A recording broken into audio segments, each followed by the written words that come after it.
long as everyone's okay with that. Awesome. Well, I love a small group because I don't have to do a long intro. I can just say welcome. I already recognize a few names that have come to past events, or you're a student I've talked to. So we're really happy to have you here. As you all know, these fireside chats are something we do every other month. We've done a variety of topics in the past, ranging from interview preparation, resumes, federal jobs, security clearances, and all of that. This is a topic that is something we've been wanting to do.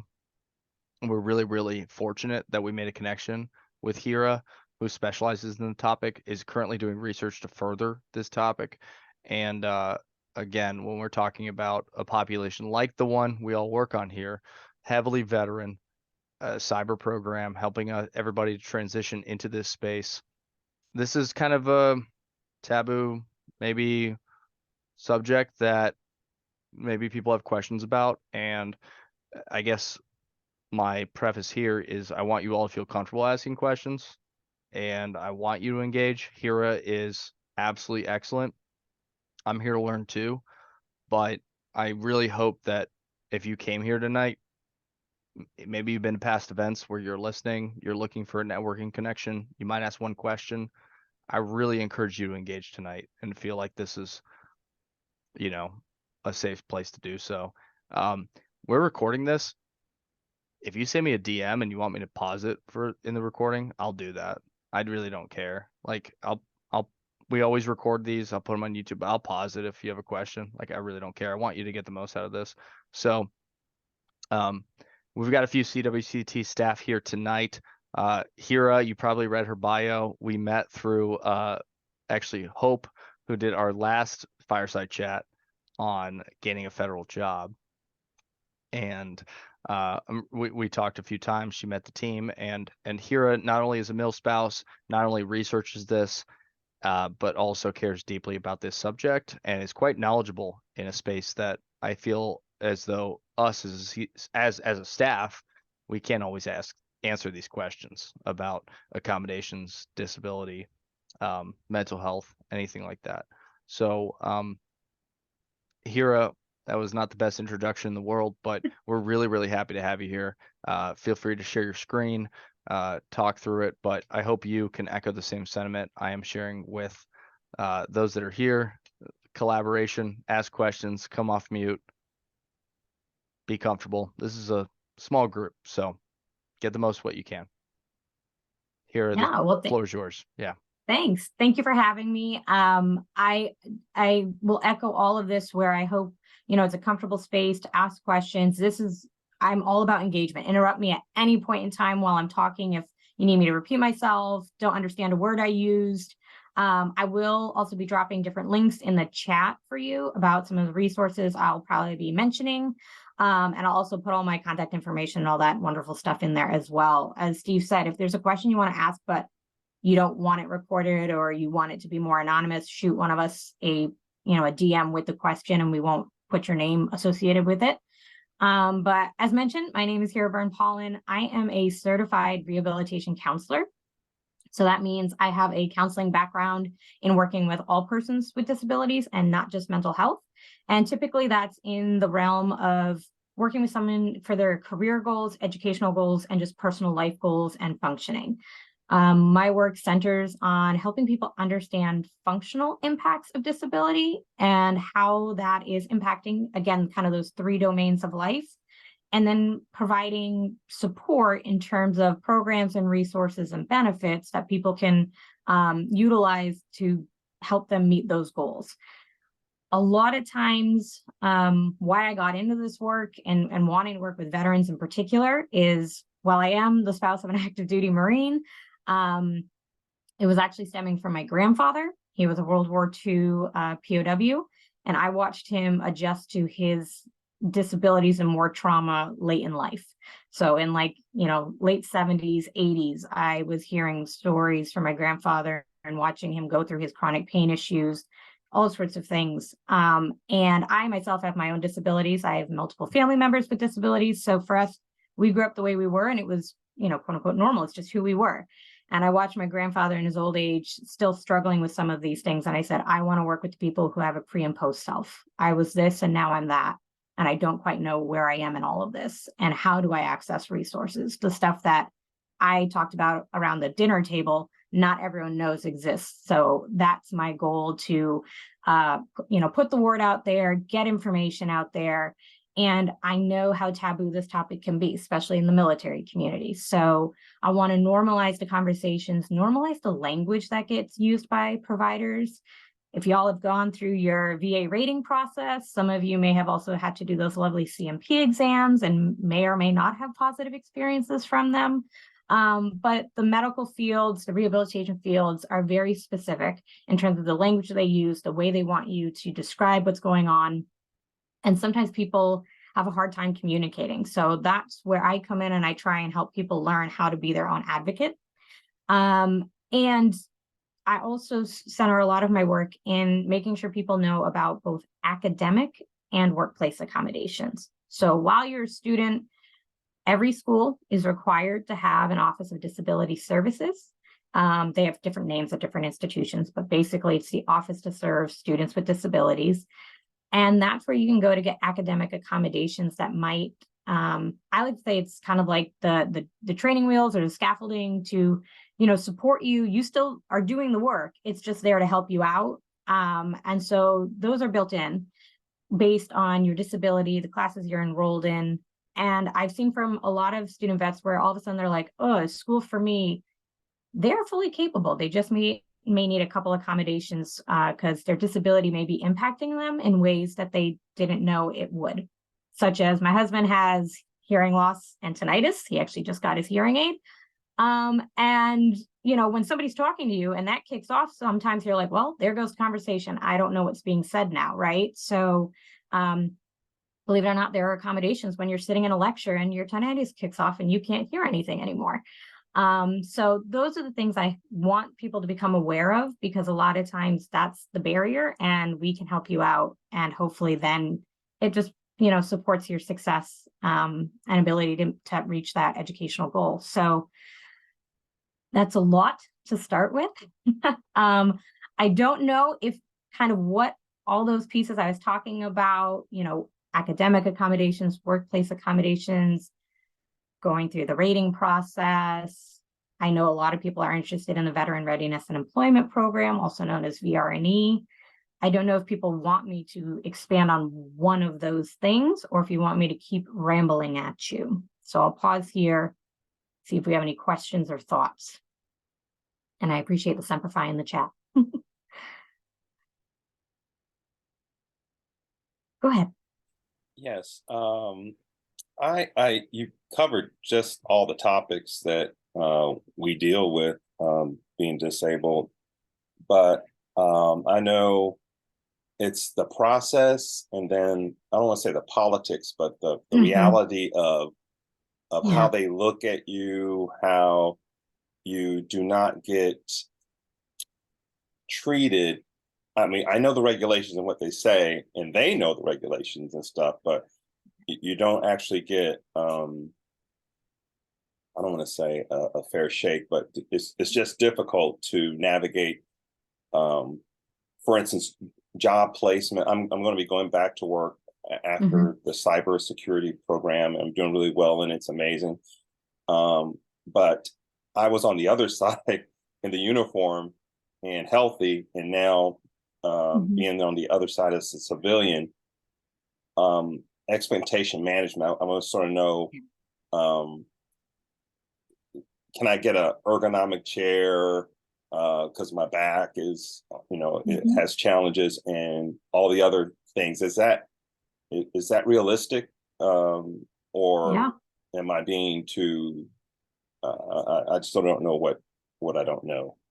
Yeah, that's a perfect example of what you may need, right? And so while we talk academic accommodation, workplace accommodations are that, right? They're going to be the supports and scaffolding that you need to be able to do the essential functions of the job. And that's kind of the key thing here. As long as you can do the essential functions of the job with or without reasonable accommodations, then you are able to get the job and do the job. And just a little fun history for you today. It is technically Americans with Disabilities Act Day. Was signed into law 33 years ago today. and this is the protection for persons with disabilities. You may think it was older than that, but no, the law is that new and recent, but this is what protects you in employment as a disabled person. So, yes, if you can do the essential functions with reasonable accommodations, you should not have any of your disability held against you. If it is, for whatever reason, then you have the law behind you for discrimination. One of the things that is important to think about is, yes, your functional impacts and what makes it maybe better. So if you have chronic back pain and an ergonomic chair makes it where you can sit for a prolonged period of time, it makes your disability better or not, basically not worse, right? Maybe a hard chair pinches the nerve too much, and then all of a sudden you have too much pain, and now you're not able to do your job. If you just had the softer chair, maybe that has a better back, wider back to it, that helps you out, right? So what you don't have to do is disclose your full disability to the employer. You just have to be able to verify from a medical professional that you have a disability that qualifies you for reasonable accommodations. And I'm going to drop in here, actually, while we're talking about this, because I want to make sure you have it. The Job Accommodation Network does a phenomenal job, no pun intended there, on describing how to navigate the workplace accommodations in particular. What this organization has done is they have provided an A to Z alphabet of disabilities, and you can click on them and see what are potential reasonable accommodations based on the disability type. So again, it's not a one size fit all. Some of you also may have chronic back pain and you're like, I don't want the big comfy chair. I do want the hard chair, or I don't want a chair at all. I need to be standing, right? So everyone's going to experience these functional impacts differently. But what the Job Accommodation Network does is it says, here are some potential accommodations for you that you may be interested in. What's great about this is if you don't really know what you might need, right? You don't know what you don't know, as you mentioned. This might give you a starting point of an idea of what's out there. And then if you're like, I don't know what this accommodation is, or how would this work, or how do I go about requesting it? They also provide some of that information, but that's somewhere where we can always stay in touch and have a talk about that. So it is important to think not just symptoms, which is what a lot of people focus on, but again, what is the functional impact of the disability? If you have chronic migraines, sometimes staring at a computer screen for a long time can trigger a migraine, right? Maybe you need something where you need to make sure the settings on your computer are set up so that you're dimming it, or it's automatically, setting a timer so you know to take a break and look away from your computer. Maybe if there's certain documents that you're supposed to be reviewing, maybe you can get a hard copy of them, or depending on your work thing, maybe you can have a text to speech where the computer is reading it to you, so you don't have to be looking at the screen, but you're still getting the information. So there are a lot of, again, you would need to think about, how am I impacted by the migraine? It's not just I get the headache, the pain, the eyes are sore, I can't concentrate. What it means is I can't look at the screen. I can't look at it for more than 15 minutes, 20 minutes, 2 hours, whatever it is. Kind of know your duration. Know what makes it better. Yeah, I can still do work. Auditory input would be easier, so I could keep reading the document, but by listening to it. So the challenge is we tend to focus on our symptoms and not the impact. And that's what a lot of providers, rehab professionals, and the accommodations people are listening for is, okay, so you have tinnitus. Lots of people do, but is it really impacting how you're doing your job? Well, yes, I can't hear when it's going off. This means I'm missing any oral communication that's happening. And that could really impact if you're working in teams, right? And you're having conversations. So can I get an agenda at the beginning of every meeting, so I at least know what the key topics are in case the tinnitus kicks off while we're talking about, data review for the software we're looking at, right? Maybe you need somebody to take some notes for you during the meeting so that, again, you're not missing things if it's kicking off, right? Maybe you prefer a certain seat, right? If as long as you're close to the speaker, even if it kicks off, you can catch enough of it and kind of do some lip reading, right? So there are lots of different accommodations, and believe it or not, the ones on the Job Accommodation Network are not exhaustive either. There are plenty of additional ones. It kind of depends on the workplace you're in, the job that you're doing. And as long as it doesn't cause an undue burden to the employer, then it is a reasonable accommodation. And reasonable accommodations is federally enforced. That is, you are protected at a federal level under the ADA that you are allowed to have reasonable accommodations. To understand a little bit more about kind of what are my rights and under the ADA, I'll drop this kind of the link to their main page. And if you go to their About Us on there, you can read the breakdown of the law. There are these, sorry, I'm getting a thing in my throat.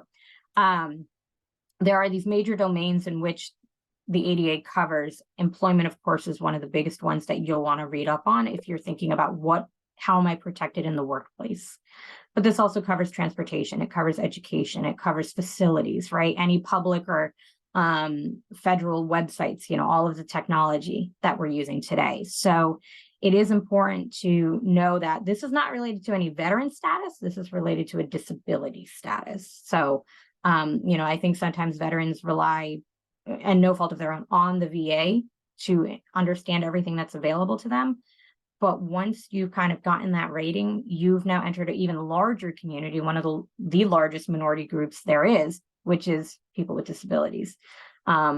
So even though we're extremely large, it's one of the most still highly discriminated against groups there is, because when we look at access, how accommodations are done, and the workplace, this is, where we're still got leaps and bounds. The law is only 33 years old. So that's one of the sites I really encourage people to look at, especially if you're new to your disability. I think sometimes reading it helps you even know, wait, I didn't even realize I was being that impacted. I didn't even know what I was doing was quote unquote self-accommodating, right? You've probably adjusted your schedule, the way you do things.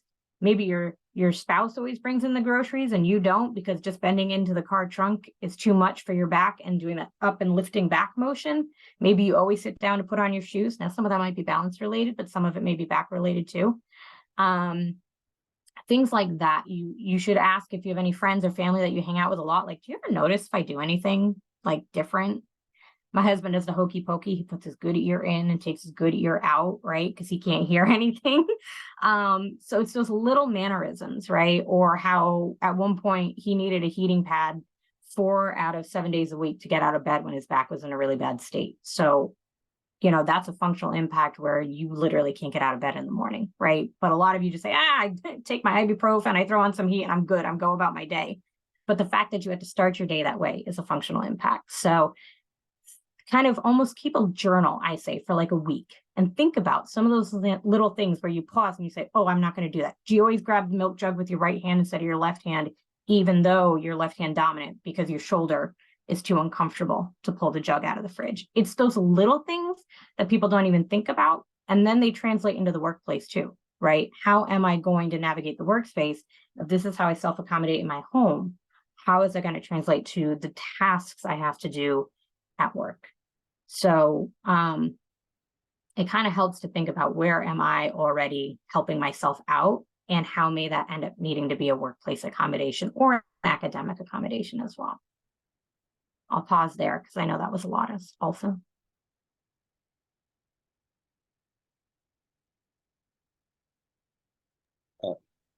Also, is that for both federal work and in the, I call it civilian, but in the private sector? I had never worked 30 something years in the military, and so I never went in the private sector. Is the work environment the same challenges, same reception, not reception of our challenges? I mean, I don't know if Apple or IBM or Walmart does. Yep. Is the feeling the same, or discrimination about the same, or what's your call on that? Yeah. So federal law, you are protected across the board. The challenges with certain companies, I will say, and I'm not naming any of them, but there are companies that are more what I'll call cautious, Okay. to give them a good word, right? But if you are discriminated against, you you can file complaints, right? I don't know if you've seen, but some of the big companies have been dinged for not being in compliance and not providing proper accommodations. What you do want to think about is this a disabled friendly employer? You're always allowed to ask in the interviews, kind of, can you tell me your demographics? What majority, what's the percentage of, people of color on your staff? What is the majority of not the majority, the percentage of veterans on your staff or military affiliated?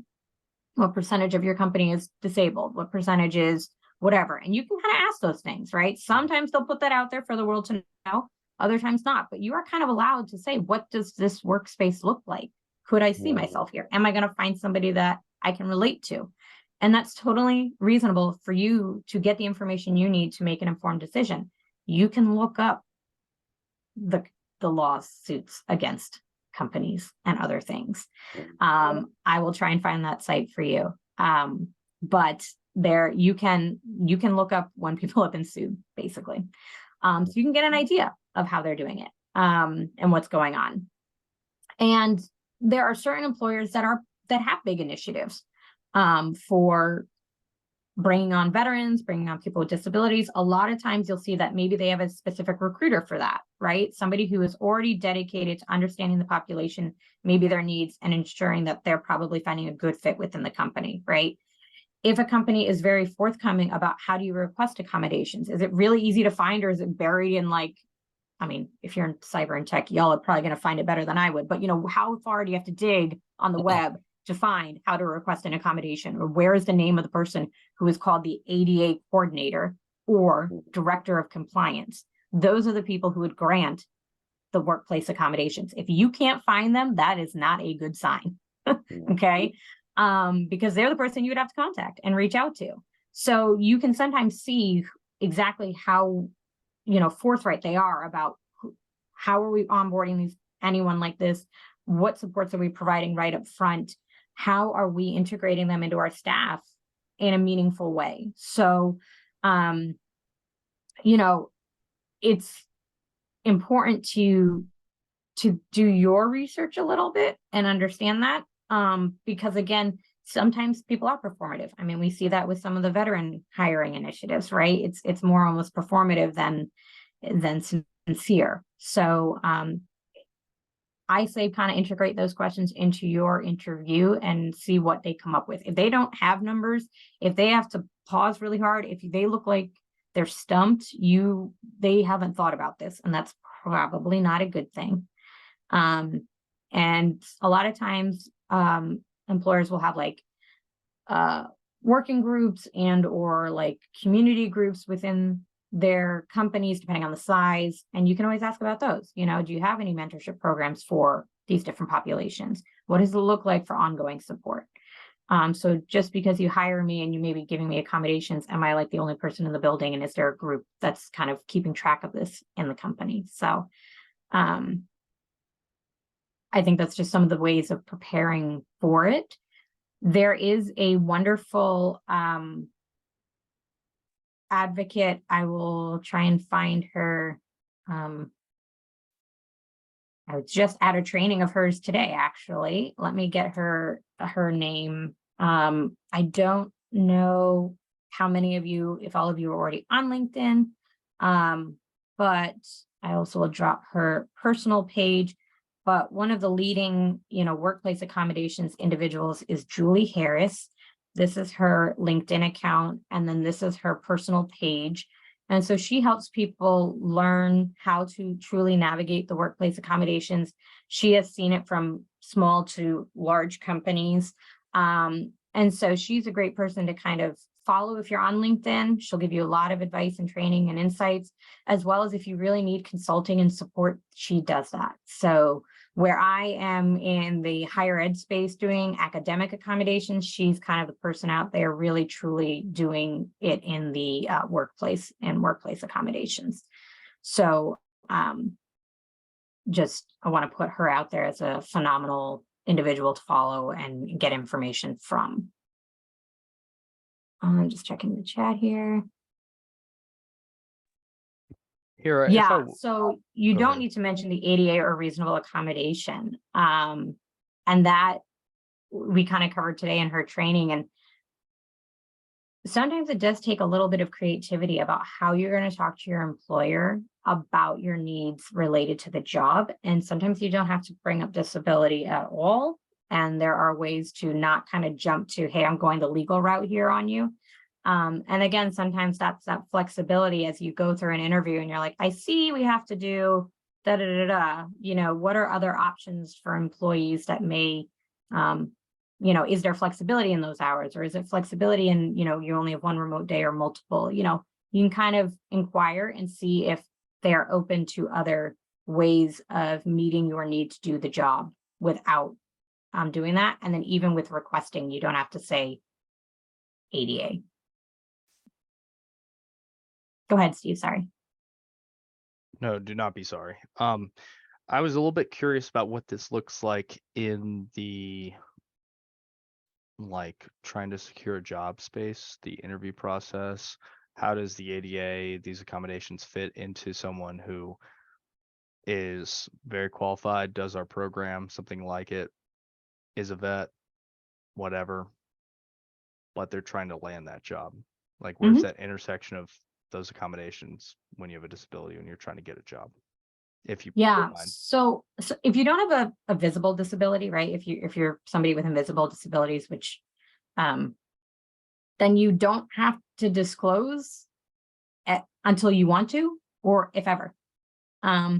So don't feel like you have to immediately raise your hand and say, hi, yeah, I'm a person with disabilities. You can just, a lot of applications do kind of ask. That's part of their demographics. That's where some of they get their pull their numbers from. But you don't have to disclose until you're ready.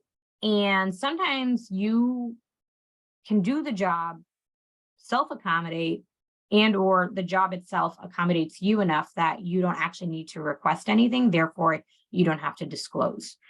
So it's important for you to think as you're applying and reading the job descriptions, is there anything right off the bat I know is going to be a challenge for me? And I say challenge, not like you can't do it, but like the thought of, okay, maybe I may need an accommodation here. If you're looking at it and, you know, at face value, you're like, nope, I can do all this, I'm not worried. Then you decide if you want to disclose or not. When you get into the job, if all of a sudden you're like, okay, I thought I could handle this. This might be a little trickier than I thought. That's when you may approach somebody and see if there's another, again, way to kind of do that task or whatever it is in an alternate way. And then if not, and it seems like you're going to have to go to the accommodation route, that's when you would reach out to the ADA coordinator or the compliance director to request those. But again, if you're qualified to do the job and you're able to do it with reasonable accommodations, they can't hold anything against you. So that's the critical piece there. And as long as that accommodation is not an undue burden on the company, then they provide it. So I always talk about when I'm working with vets who are like, I'm not sure where I want to go. I still don't know about my disabilities enough that I feel confident in all of this. It's okay to not know, but you probably already have a little bit of an idea of your best fit environment. And that is where I want to focus on, because we often think of a very deficit model with disability, which is kind of what we call the medical model of disability. I can't do this. I'm unable to do that. But I, as a rehab counselor, come from a strength-based model of, well, what can you do? Okay, you have a lot of chronic pain, but sitting is more comfortable, therefore a sedentary job is great for you. You're playing to your strength. You can sit all day, beautiful. Then you want a job that you're probably not having to run around a warehouse floor, right? If you find you do like written communication or short conversations or chat options, again, maybe that's related to hearing loss or just information processing, then finding a job where you're maybe not doing very direct face-to-face customer service would be good. Not that you can't provide customer service, but maybe, again, you want something between you and them, like a computer, right? If you find you do need kind of a flexible work schedule that, you know, going out, being in busy offices, other things is too stressful, and you do better in a work from home environment, then look for your hybrid or remote jobs, right? Don't think about what I can't do. Think about where I'm going to be comfortable and what are my strengths. How can I help out and do the job? And so twist, the negative model of I can't do this and that to what can I do well and be a really great employee of. And so finding your fit environment, only you will know what that is. And sometimes, unfortunately, yeah, we go into environments and we thought we could, and we thought it was going to be best fit. And next thing you know, it's not. And that's totally okay. It does happen to everyone. So don't think of it as a failure. It's a learning opportunity. Okay, I learned I do not like traveling 40% of the time for work. It just doesn't, it's not good for me, right? Or I found this schedule doesn't let me flex my time, right? I can't come and do like a 10 to 6 so I can make my 8 a.m. VA appointment. I need that flexibility where I can still make medical appointments and do things like that. So I need a flex schedule, not a concrete, everybody has to be in the building from 8 to 5. That's just not going to work, right? Or you're like, man, I'm a night owl. And I don't know why I can't sleep at night, but hey, I'm a night owl. And you know what? There are plenty of companies that do have late hours, right? They have different time zones that they're operating across. And you might be a great fit for one of those companies that needs people who's up at really odd hours to help cover their different time zones. So again, that's a strength. Use it to your advantage and think about where will I fit. And some of that you may say is that self-accommodating, yes, but also even with disabilities, we are still very capable individuals. So don't always have that negative self-talk, but it can be easy to have, I know. I do want to drop in one program that does some really great kind of coaching and training for veterans with disabilities on kind of navigating, finding work, prepping for interviews, what employers are looking for us. I know people hear Paralyzed Veterans of America and they think paralyzed veteran, but it is more than that. They cover veterans with disabilities and they have their own career program and they run very regular trainings on a lot of different topics to help disabled vets be ready for the workforce. So if you're feeling like, yeah, I want to learn how to go disclose my disability, or yeah, I want to go tweak my resume, or, oh, they're bringing an employer, that employer's ready to bring on disabled veterans, right? So it's definitely worth a follow and checking out their upcoming events to understand what they have and how they can support you.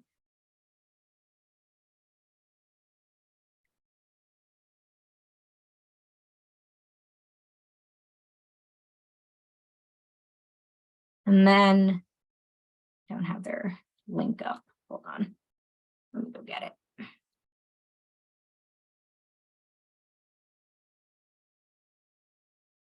So there is a company or organization that is kind of trying to help close the gap on employment for veterans with disabilities, people with disabilities, veterans, and previously incarcerated individuals.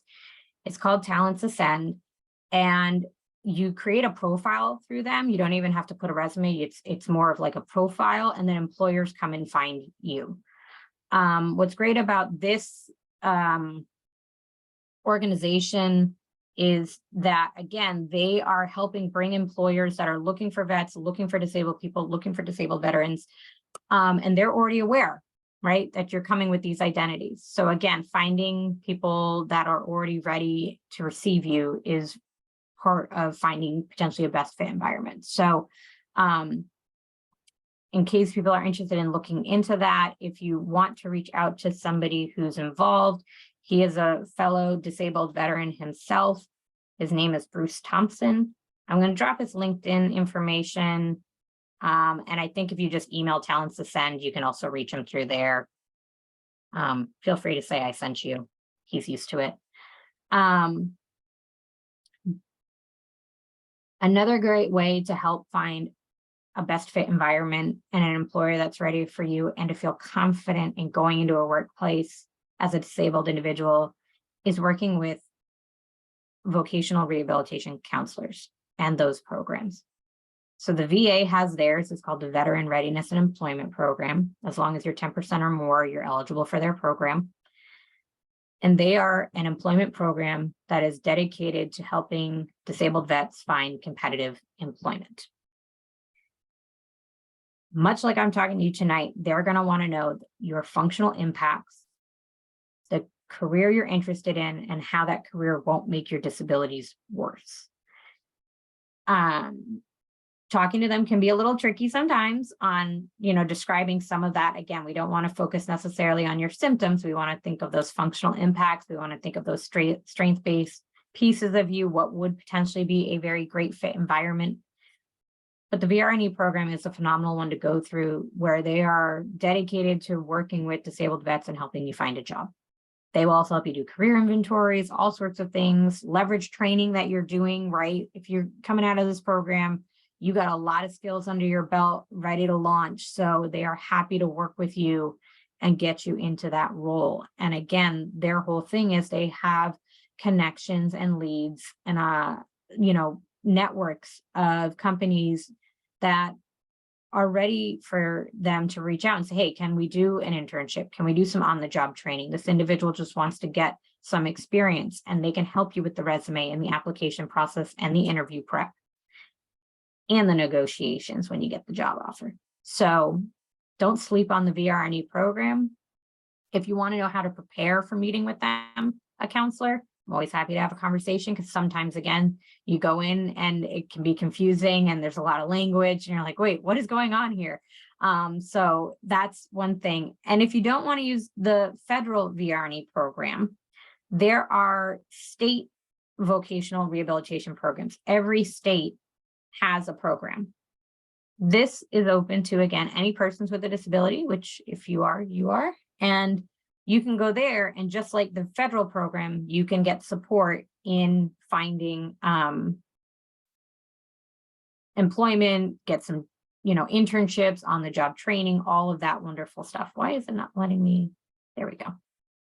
So here are 2 links. You can find your organization by state. So if you click it, find your state, they all have like different names. So that's, I'm not going to tell you, but it's which one your state is. I don't have them all memorized, but it's basically the state vocational rehabilitation program. And so that's another great way to feel prepared and ready for hitting the workforce and having that dedicated support with you all the way through the job searching process. I'm blown away by the federal program. I knew it existed, but I did not know that they help with reemployment, job placement, start your own business, long-term training in a field that better suits your abilities, and independent living services. That is exceptional. Yes. Yeah. Wow. They have the 5 tracks. You would work with your counselor on which track is best suited for you. And the independent living one is one that people don't know enough about. So later in life, if the disabilities catch up with you, know that they are there as an option of support. So yes, they really, so like for many of you coming out of the academic programs like this, you're going to be in that track of a kind of more of that rapid employment. You're ready to go. You got training, you got skills, you got previous experience in the workforce in some fashions. They're going to get you, into a job as smoothly as possible. So, that's, again, leveraging them is just a great way to get connected and get through to secured employment. That is also where you can feel confident about, I know that they're taking into account my disabilities and helping me find that best fit environment. But yeah, they have a lot to offer. And a lot of people aren't aware that they are available. And life happens, right? Some of you may have progressive disabilities where you're, in one state of being now, and maybe in a couple of years from now, you'll be in a different one. So maybe you don't need VRNE right now, but maybe in 10 years, if you're like, oh, I need to switch jobs or do something, you can always, you can access this program. It is there for you at any given point in time to support you. That's both state and the federal one.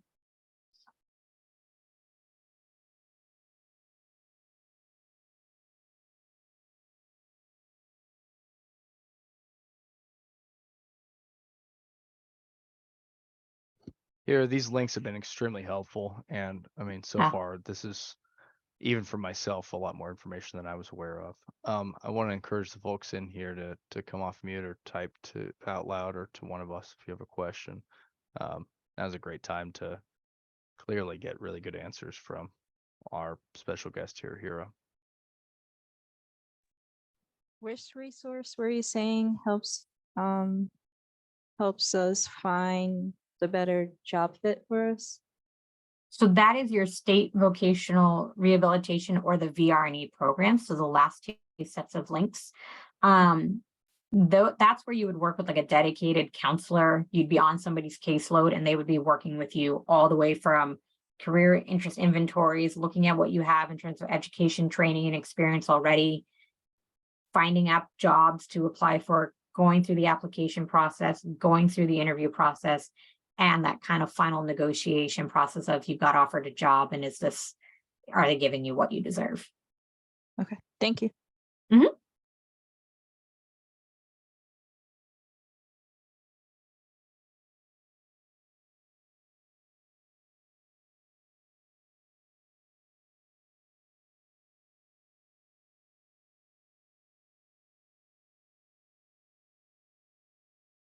I think one of the other things too to know about, and I don't know if Hope kind of covered this already in hers, is, depending on what employer you work for, sometimes there are built-in supports for veterans when you may need to go to ongoing care. So in the federal system, and I don't want to botch it, so I'm going to direct you to Hope, but there is a program that you basically, as part of your employment, you can get built in where you have basically additional sick time and additional time off to ensure that you are getting to your appointments, maintaining your health, and all of those things. My brain is just completely blanking on it. It's too late at night, and there we go. I don't want to mess that up for you. Who the heck just posted about that? Oh, hold on. I think I know. And then the other thing is to consider in your, as you look at your employer and seeing again, kind of what is the benefits package available to you through them? What are the, how are they going to work with you on disability related absences and the amount of time you may need to, again, like flex schedules to, get to your appointments and things like that. So it's important to kind of know some of that early on so you don't get penalized for having to go and take care of yourself. And I think it happens a lot where we put our health and our needs on the back burner because again we don't want to look like we're not capable to do the job or other things. But if we don't take care of ourselves, that's when things can really snowball pretty quickly. So, okay, so I'm gonna copy what the person said, and then I'm gonna share their link. But this was what they shared about some additional benefit you have if you're a disabled vet working in the federal space. This was from Tab Bartley. I'm gonna copy the link to the post. Again, if you're on LinkedIn, here's the post. So again, it's always kind of knowing where are your options to find an environment and workplace that is ready to receive you and work with you. So again, knowing your leave benefits, knowing your time off benefits, and understanding what all of that means and how you accrue it and when are you allowed to use it. Some employers are like, you know what, you're going to work like 70 hours a week for us anyways, or 60 hours, we know you're going to do the work. Go take your doctor's appointment or flex your schedule, or as long as your work is done, if you do it in 5 hours, I don't care, even though you're supposed to work, a 7.5 hour. Some employers are more friendlier than others about making appointments and doing things like that. And one of the ways I think I have found, if you're like, are they a good employer about like working with people, is how long are people staying with their company? That's usually been a shoe-in for me of knowing like how supportive are they of any situation, right? Life, family, health, all sorts of things. When I hear people have been with companies for 10 to 20 to 30 years, and that's like majority of the staff in the office that you're going to go work for, you're like, okay, they're doing something right, right? These people aren't bailing for whatever reason. It's not a guarantee that that's the perfect work environment, but I think it's a pretty strong one when people have gone through probably multiple life stages in a job and have been able to stay there. So just again, something to consider as you're looking at, if I have ongoing medical, what does that look like and what might my needs be? Here, can I press on that a little bit? I think we get a question a lot, especially in a cyber program like this, where 90-ish% of jobs in cyber are private sector.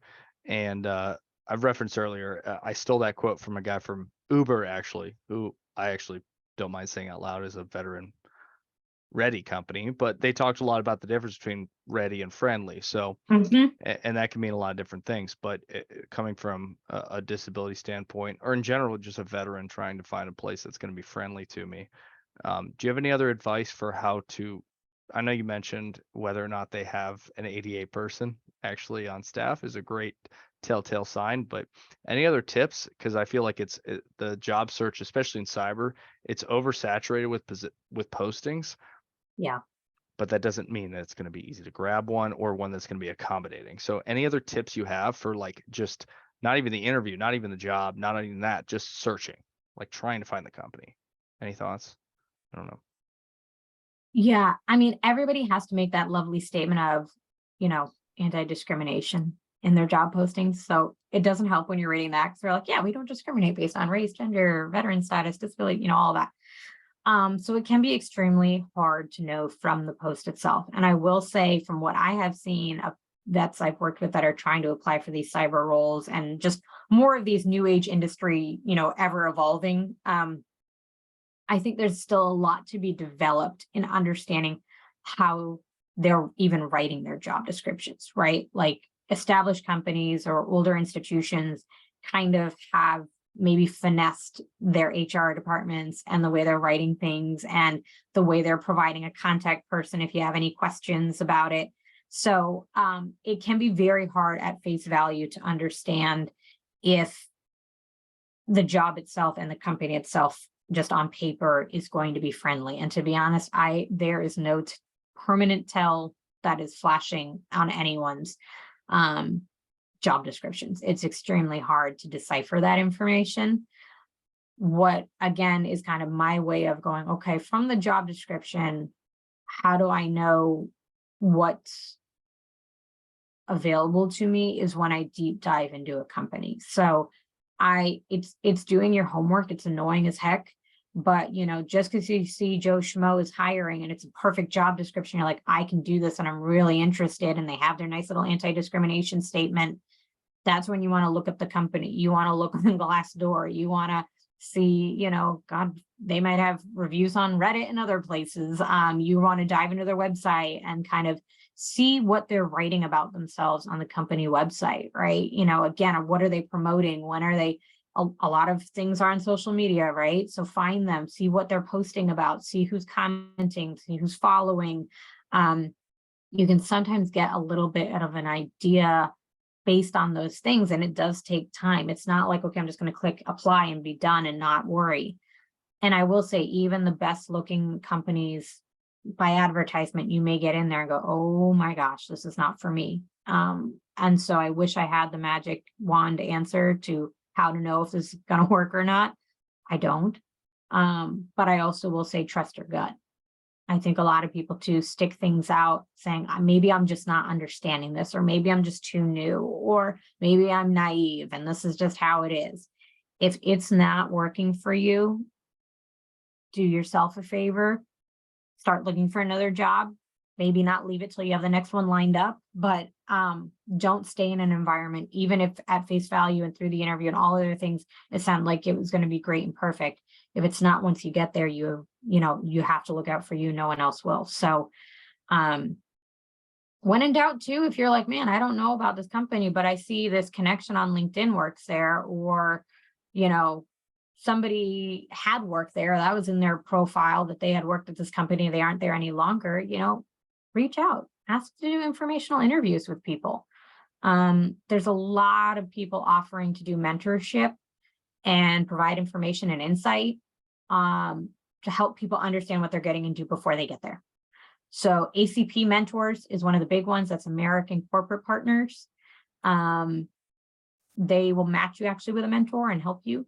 Another great place to find mentors dedicated to the military community is through Veterati. I'll actually drop my contact information. I have my Veterati link in there, and then from there you can get to the Veterati website. And that is free mentorship for the military community. And you can sign up and talk to people, and you can learn about where they're working, how they got there, what do they recommend, what certs, what this, what internships, do they have something they can connect you with? So what's great is on Veterati, it's all free. It's all there for you to get information. And I do encourage people to go to hiring events and circuits to talk to these people directly ahead of time. Anytime you can get in front of somebody or have a short conversation, I think that can help tremendously. I know a lot of these cyber rules and things, it can be sometimes a little bit harder to pin people down from time to time. But if and when you can find somebody who works for the company, again, whether it's LinkedIn, whether it's Veterati or other places, put a kind message out there, introduce yourself, ask if you can have maybe a 10-15-minute quick call with them just to learn about the company and their journey. Find a connecting point. Hey, we both served in the Army.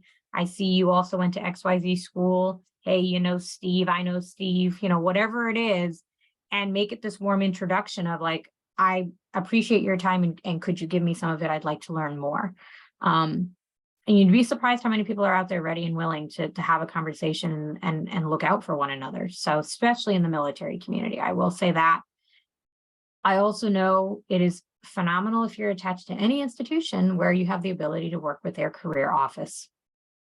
So pretty much every college and university across the country has a career advising center. And they also have a lot of information you can tap into, a lot of professionals they probably have in their network, a lot of alumni that probably work at a lot of the companies and places you're interested in going. So see if you can't get connected through any institution that you're connected to and their career center to the people and companies you want to connect with. So don't sleep on those career centers. They're phenomenal. Job Centers of America are also really great. Let me see if I can find you the link for that.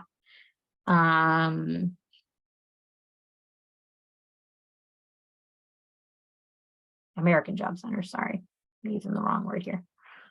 They're the one-stop shops where, what am I looking for?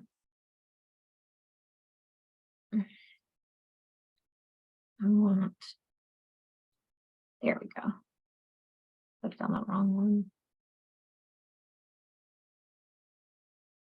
I'm going to drop this one in here.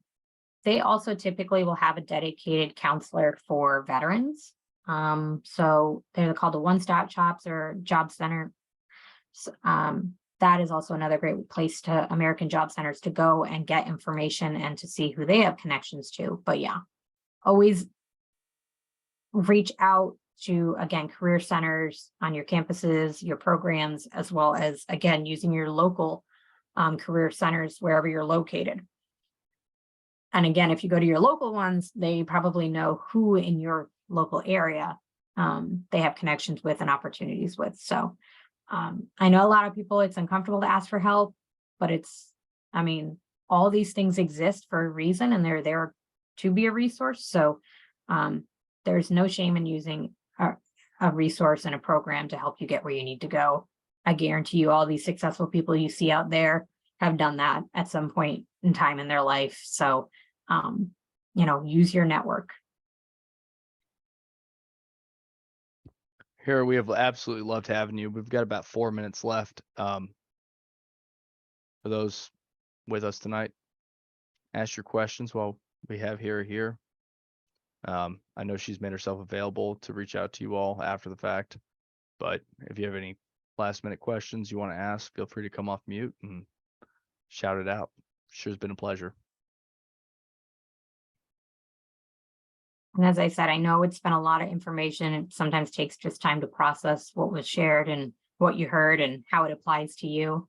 So you do have my email, my LinkedIn, and again, my mentorship link if you'd like to schedule a time to talk one-on-one. It's again that free site, and all of my mentorship and support is free. I don't charge for people talking with me and meeting with me. Again, it's all about sharing information and also sharing my network. So again, if there's somebody I can put you in touch with to help you in your journey, then I'd be honored and happy to do so. So if you're on LinkedIn, please reach out, so I can, again, connect you to those I know who may be able to help you out further, especially as it's related to the employment side of things, since disability is really my niche.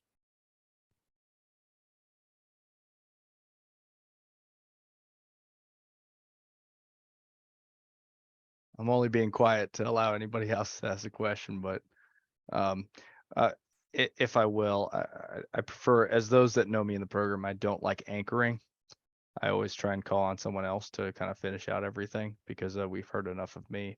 But Hira, I think this has been really helpful, and not the links that you provided tonight, we'll make sure to share out. But for some reason, I don't think this stuff is easy to find out about.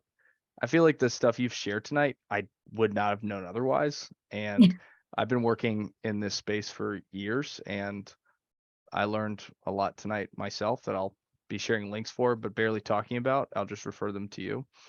We appreciate the fact that you have not just taken the time out tonight, but I know that you do a lot of pro bono work for this community. I realize that your husband's a Marine, but I know you do it because you care for the greater good as well. Yeah. For this community, this underserved population. So I just want to say thank you to you for giving your time, as well as to the students who have come out. For those of you on it's a Wednesday night in middle of July to hear from Hira. So thank you again. I'm going to stick around for a few minutes after 9 o'clock. If anybody just wants to talk to any of the staff or Hira alone or whatever, I'm going to go ahead and pause the recording.